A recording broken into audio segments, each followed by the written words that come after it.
Salut à toutes et à tous, c'est Moss et bienvenue dans ce récap de l'année 2016. Si vous vous en souvenez, j'avais fait exactement la même chose à la fin de l'année 2015 et pour cette fois-ci, on rempile avec le même concept, si ce n'est que vous aurez mon horrible et désagréable voix pour accompagner tout ça. Pour ceux qui n'étaient pas là il y a un an ou ceux qui ont oublié, ce qui est normal puisqu'il s'est passé pas mal quelques trucs depuis le 31 dernier décembre en date, le principe des récaps, c'est de comparer l'histoire d'une année à l'histoire de notre planète, de telle sorte à ce qu'une seconde équivaut à un nombre donné d'années. Dans mon cas, vu que 2016 était une année bissextile, ça fait 4,543 milliards d'années divisé par les 31 622 400 secondes de 2016. Une seconde vaut donc 143,6 ans, donc en gros 143 ans, 7 mois et 6 jours sans les heures. Mais vous allez voir que très vite la notion de mois et de jour va plus servir à grand chose. À préciser aussi que pour les événements dont j'aurai pas de date précise ou d'heure précise, je les situerai à midi, heure française. Et on fera pas chier avec tous les trucs d'heure d'été et d'hiver parce que franchement, merde. Voilà, maintenant que ça s'est posé, retournons près d'un an en arrière, à l'époque où vous étiez tous bourrés et que je montais cette vidéo devant le plus grand cabaret du monde. Le tout début de 2015 qui correspond donc à la création de la Terre, d'abord par attraction de petits grains puis par accrétion, phénomène déjà un peu plus conséquent de par son champ d'action. En ce début d'année, on se disait tous qu'on quittait définitivement 2015, année de merde par excellence, pour se diriger vers 2016, l'année de la baise comme certains disaient. Ah, on n'était définitivement pas prêt à la masse d'attentats qui ne seront pas pour la plupart abordés ici. Mais si 2016 a été donc célèbre pour être l'année des gros cons, elle a aussi été l'année des morts. En effet, rien que si je regarde le mois de janvier sur Wikipédia, chaque jour a poussé sa personnalité dans la tombe, et celui qui m'a le plus marqué c'est Alan Rickman. Très connu pour son excellent jeu d'acteur doublé d'une voix reconnaissable entre toutes à cause d'une malformation de sa mâchoire, c'est majoritairement, et même pour le moment malheureusement uniquement par le biais des Harry Potter que je l'ai connu. Pour ceux qui n'ont pas vu les films ou vu l'acteur, il incarnait Severus Rogue, initialement professeur de potions à Poudlard, qui va se révéler être un personnage clé de voûte de toute la saga. Et bordel a su donner une image tellement iconique au rôle que imaginer Rogue en lisant les bouquins est presque impossible sans penser au travail de Rickman sur ce personnage. En allant sur l'autre échelle, 4,33 milliards d'années correspond à un moment charnière de l'histoire de la Terre, puisque contrairement à ce qu'on pensait jusqu'alors, le refroidissement en surface avait permis de créer des poches d'eau temporaires, ce qui veut dire que des morceaux de pré-croûte terrestre existaient déjà seulement quelques millions d'années après la formation d'une boule de magma stérile. Cette découverte a pu être faite parce que déjà les zircons sont des Chuck Norris à l'échelle minéralogique, leur altération étant très dure à mettre en œuvre et ils sont de ce fait très utiles pour la datation des roches via la désintégration d'éléments radioactifs, comme par exemple le rubidium 87 en strontium 87, mais on ne va pas rentrer dans les détails. Mais ce qu'il faut entre autres retenir, c'est que ces petits bitoniaux ne se forment qu'en présence d'eau liquide, ce qui veut dire que des zircons datés d'une date pareille sont la preuve de la présence d'eau liquide sur Terre à cette époque. On avance un peu dans le temps sur les deux temporalités pour arriver respectivement au 17 février et à 3,95 milliards d'années. On est toujours dans le premier rayon de l'AD1, même si à cette époque la Terre commence à devenir légèrement plus calme puisque l'eau liquide et l'atmosphère deviennent de plus en plus monnaie courante dans le paysage terrestre. Côté 2016, on est à l'attentat d'Ankara, la capitale de la Turquie. C'était un attentat à la voiture piégée dirigé par des indépendantistes kurdes et qui a eu pour résultat 38 morts au cours des jours qui ont suivi et qui a blessé une soixantaine de personnes. Et histoire d'attiser encore plus les flammes, la plupart des victimes étaient des militaires. Voilà. 2016, année du malaise donc on disait. 3,5 milliards d'années, à part dire que la Terre continue à se refroidir et qu'on assiste à l'apparition des cyanobactéries, premiers organismes connus à pratiquer la photosynthèse, pas grand chose à dire, mais après personnellement j'ai retenu le 23 mars, puisque c'est la sortie du film que j'attendais le plus de toute l'année, Batman vs Superman, Dawn of Justice, et bordel quel accent anglais de merde. Beaucoup ne l'ont pas aimé, beaucoup l'ont descendu, mais personnellement, j'ai adoré ce film, je le considère comme excellent, et c'est surtout ce pourquoi il est ici, étant donné que si un jour j'arrive à faire mon émission sur DC Comics et enfin à faire la critique sur Man of Steel, j'aurai très largement de quoi dire, étant donné que le film fait 3 heures dans sa version longue. La vraie version, pas cette version de merde. Ça, c'est pas la vraie histoire. On fait un saut de 2 mois ou de 800 millions d'années pour toujours parler de DC. Courage, c'est presque la dernière fois de la vidéo, puisqu'au niveau comics, c'est le lancement de DC Rebirth, qui avait pour but de redémarrer partiellement les comics DC.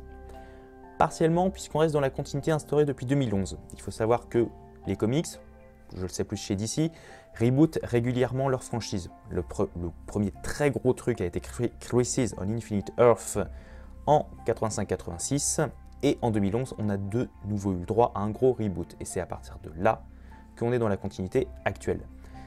Donc pour revenir à DC Rebirth, certains des héros, comme Superman, tiens, ça change beaucoup avec avant ce qu'on avait, vont changer avec le retour de versions plus anciennes qui avaient eu plus d'impact auprès du public. Si je prends donc Superman, celui qui existait depuis 2011, qu'on va appeler le Superman New 52, a fini par mourir, empoisonné à la kryptonite. Et il était moyen bof populaire auprès des fans. Disons qu'il y avait certains points essentiels du personnage qui avaient été zappés avec le reboot. Et depuis donc mai-juin, c'est la version précédente qui avait réchappé à la destruction de sa continuité qui a pris sa place. Vous êtes perdu? Pas de panique, c'est normal si on s'y intéresse pas, pareil je verrai si j'arrive à vous faire aimer ça un jour. Niveau paléontologie, pas beaucoup de changements, ce sera seulement quelques centaines de millions d'années plus tard que les eucaryotes, les cellules dotées de noyaux vont finir par apparaître. Elles donnent naissance à tous les grands groupes vivants autres que les bactéries et les archéobactéries, donc tout ce qu'on appelle communément les plantes, tous les animaux, les métazoaires, les champignons, fungi, etc. On fait un saut de quelques jours pour pas beaucoup de changements pour la Terre, mais pour arriver le 3 juin à la mort de Muhammad Ali, plus connu en français en tant que Mohamed Ali, mais je garde le nom original. Alors à l'écriture, je me suis rendu compte que cette année, j'avais oublié le sport, contrairement à l'année dernière, et je voulais pas foutre les JO parce que ça faisait chier, étant donné que c'était sur une période donnée. Et je me suis rappelé de la mort de Ali. Alors si tout le monde, y compris moi, le connaissait en tant que champion de boxe, à la grande renommée et personnalité s'étant engagé dans quand même pas mal de causes, personnellement, pour moi, ce sera toujours le boxeur qui aura battu Superman en 78. Ouais, ça serait bien que je grandisse. 24 jours plus tard, pour les hommes, arrive quelque chose qui va bien faire chier l'Europe, étant donné que les Britanniques votent à une majorité à râler pâquerette la sortie de l'Union Européenne dans les années à venir. Le plus drôle dans l'histoire, c'est que Cameron, pro-européen, qui a proposé le référendum comme promesse si son mandat était renouvelé, était sûr de gagner, était sûr de rester dans l'euro. Le Brexit, comme il a été surnommé, devrait prendre effet dans les 2 années à venir à peu près. À droite, on peut noter que dans cette période, le taux d'oxygène dans les océans explose avant de baisser légèrement, mais bon, pour former les premières traces d'oxyde de fer. De la rouille, en gros, si vous préférez. Pour plus d'infos, et pour des infos correctes surtout, je vous renvoie à cette vidéo de Paleo World sur le sujet qui vous en apprendra beaucoup. La suite a un impact sur les 2 frises chronologiques, puisque d'un côté, nous avons la présence d'êtres vivants multicellulaires similaires à ceux qu'on trouvait à Ediacara. Alors pour ceux qui ne connaissent pas Ediacara, déjà primo, j'ai fait une vidéo dessus, et deuxio, c'était en gros les premières traces d'organismes pluricellulaires qu'on ait actuellement, avant la fameuse explosion cambrienne. Et ce qui fait bien chier avec Ediacara, c'est que pour la plupart, on n'arrive pas à les relier à des groupes connus. On a même été obligé de créer des clades spéciaux juste pour ces espèces. Et le truc qui fait doublement plus chier, c'est que à cette date-là, on a exactement les mêmes fossiles que à Ediacara, peu de choses près, sauf qu'on est 1,5 milliard d'années avant. Et de l'autre côté, on a l'attentat de Nice. Alors si pour le coup, Charlie, ils avaient bien visé avec la liberté d'expression, qu'ils avaient été des sacrés enculés avec le 13 novembre en s'attaquant à des gens qui s'amusaient, là, s'attaquer à la fête nationale d'un pays qui représente à peu de choses près tout ce que Daesh déteste pour en faire un jour de traumatisme, là on commence à bien grimper dans la fisse de puterie. D'ailleurs, juste pour l'anecdote, des gens ont été traumatisés par un camion de nettoyage qui roulait sur le trottoir. Donc félicitations Daesh, je confirme que votre vie a moins de valeur que l'humanité d'Hitler. Et je précise que tout ce que je dis dans cette vidéo, je le pense les gars.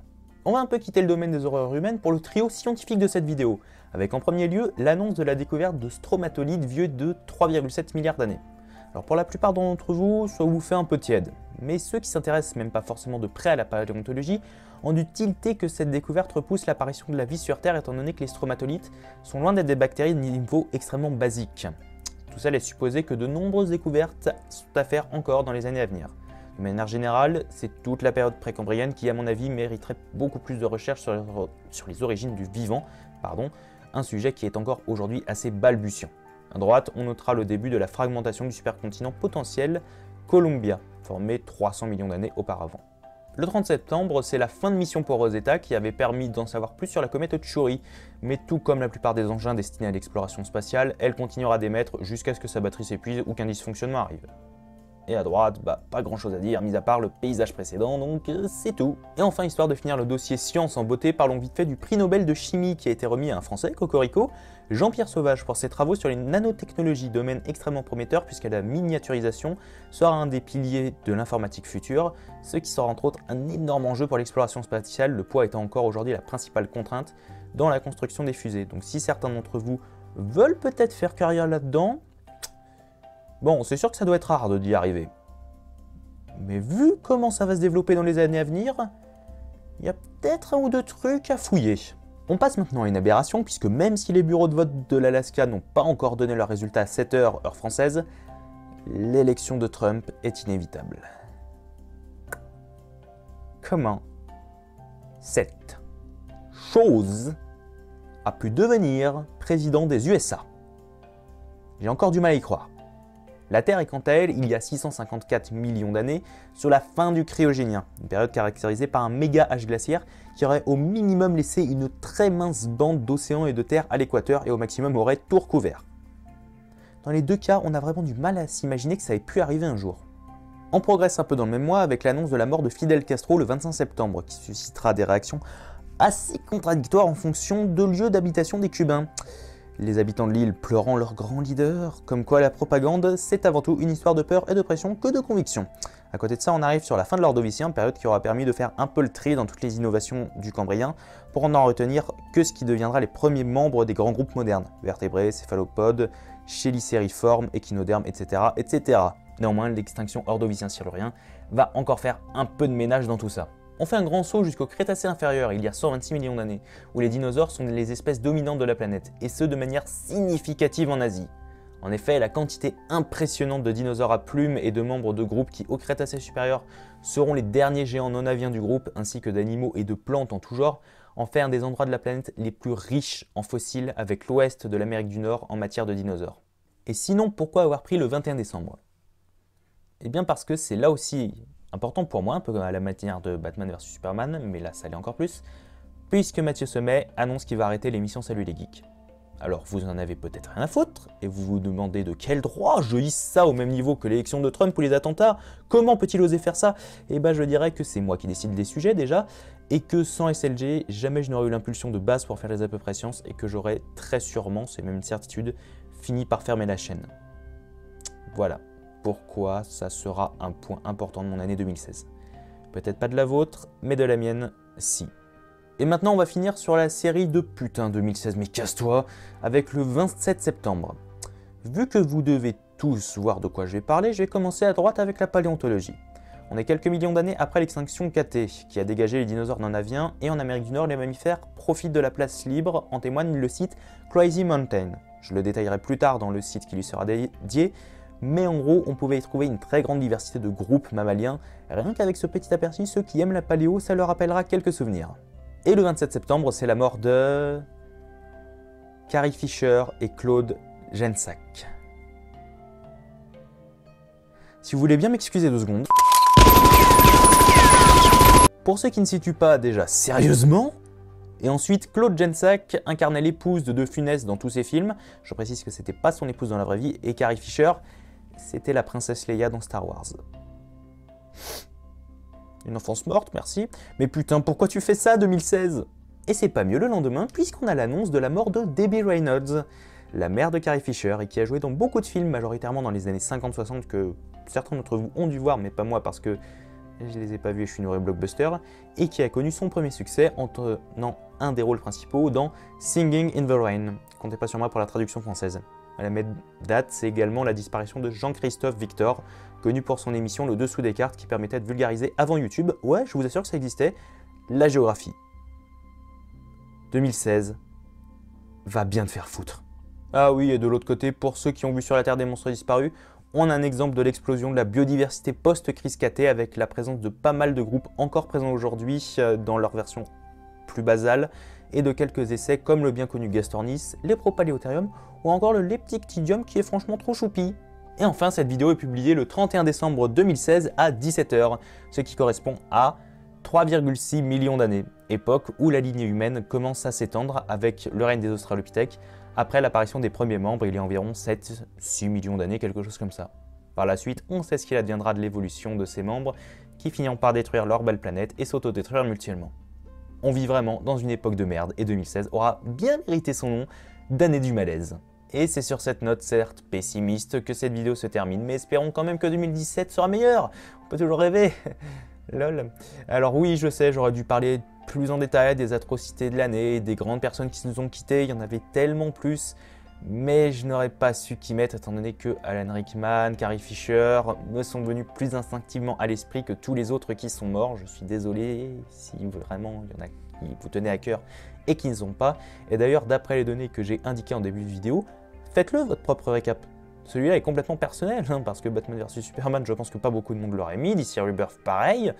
Mettez le vôtre dans les commentaires, on pourra comparer au moins.